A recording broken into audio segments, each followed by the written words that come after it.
Good morning, everyone. As he said, I'm Zache Niyokwizera.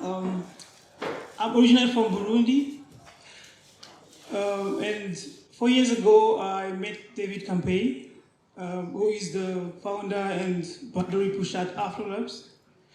And with the help of him and FreeCode came, I'm now a software developer at Afrolabs.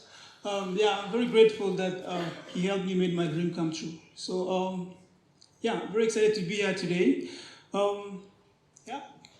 So whether you use Google Cloud Platform to store files or like work on a small project or like deal with large workloads, there are certain practices that you can use to make sure that you don't end up getting a very large bill at the end of the month.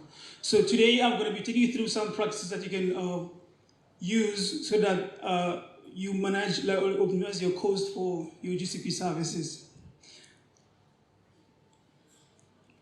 I'm going to start with like an overview of how GCP work, or like how GCP billing work, and then I will just go through all like the GCP cost management best practices. I will also tell you how we do it at Afrolabs as a good example, and then I will just conclude and have questions.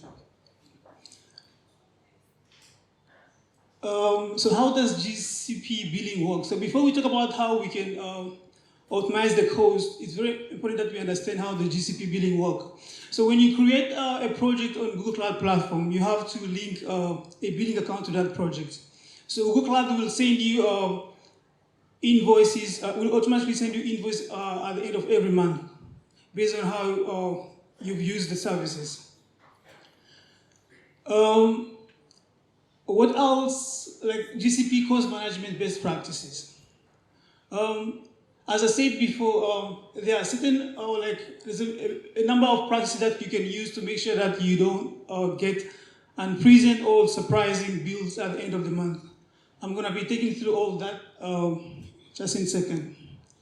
So before you start, after having in mind the number of services that you're going to be using with your project, you can use the GCP pricing calculator, which help you to estimate estimate the cost of your projects before you deploy them.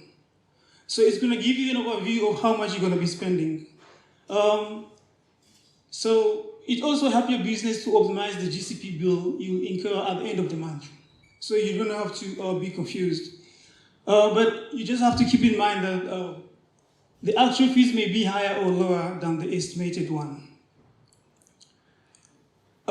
Next, it's very important that we group resources based on cost of ownership. So if you have like different projects or like different things that you're doing in GCP from different clients or like different projects, it's very good that you just like group them in folders, projects, and make sure that you are tagging the right resources with the right labels, just to make sure that you are checking the right projects or folders. So this will help you know that, okay, on this project, I'll spend this amount of money, or on this organization, we've been charged this amount of money, because when it's mixed, it's very hard to manage. Also, it's very crucial that we do like a regular cost reviews, just to make sure that you keep in track what's going on. It's very recommended to do it at least weekly, and this is because with GCP we are moving from CapEx, which is like ahead of time, into OpEx, like regular reviews. Next, if you have some resources that you're not using or that you no longer need, you can just stop or delete them. Like if you have a dev environment, you don't have to you don't have to keep it running all the time. You can turn it off or like stop it so that you don't end up paying for it when you don't want to. Like if you have an IP address which is not in use, you can also delete that, or like unattached block storage disk.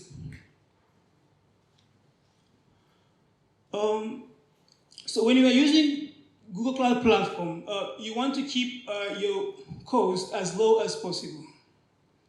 So Google Cloud Platform provides you some services and discounts that you can use. Like it's very important that you use like managed services, because platform as a service is better than infrastructure as a service, because it's going to help you with your management overhead. If you know that you're gonna, like, if you have like a workload that you will run for like 1 or 3 years, you can go for committed use discounts. Also, if you can go with you can use predictable VMs for filtering non-critical workloads, because Google Cloud will help you. Will just like with these services, you will not spend the amount of money that you would spend when you go for another service. Next, it's very it's a good idea that you involve all your teams so that they know what's going on. You can involve the management, technology, and finance teams so that they all understand how the money is being spent. So choosing the right storage on Google Cloud is a very good thing that you can do, just to make sure that you don't spend a lot of money on storage bill. So you can keep track of storage costs, just or like make configuration change, which lead to considerable savings at the end of the month. So like if you have data that you're not frequently used or like frequently using, you can just like swipe to nearline or code line or even archival, which would decrease the cost while maintaining like a resiliency. But then the access and the speed of that data will just be low, but it's gonna save you money, but it's just gonna be low because you are just like using a different storage option. Yeah, so Google Cloud Platform provides some like cost management features that you can use to control how you're spending your money, or like that can help you optimize your cost. So you can use GCP budgeting and alerting, which will like send you notifications based on how much you are, like on which percentage that you've reached, or based on your budget. You can also use GCP billing export tool, Google Cloud billing reports, or like a Google Cloud quotas. And how do we do it at Afrolabs? So at Afrolabs, we separate projects, like with Dev and live billing accounts. So like we would like have a billing account for Dev and for live versions. Also, we use billing alerts a lot.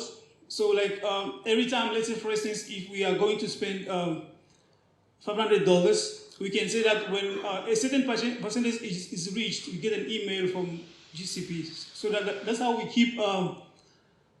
That's how we get alerts when we are being billed by Google. So we also involve the finance team so that they know how the money is being spent, as I said before.